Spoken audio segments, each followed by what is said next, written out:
So there are a couple different ways that you can defrost a turkey, and today I'm going to cover how to thaw a turkey in the fridge over a few days, which is considered one of the safest ways to defrost a turkey.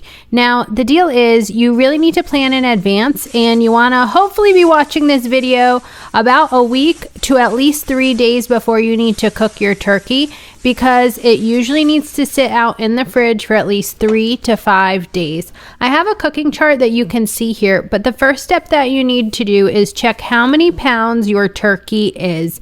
This one is 12 to 13 pounds, which means I need to give it at least 3 days to thaw in the fridge.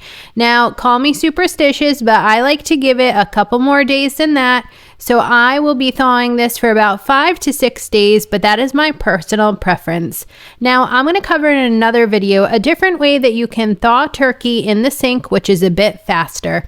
Catch that and other turkey recipes for Thanksgiving, Christmas, Easter, whatever at Sip Bite Go on the YouTube channel and the website. Cheers!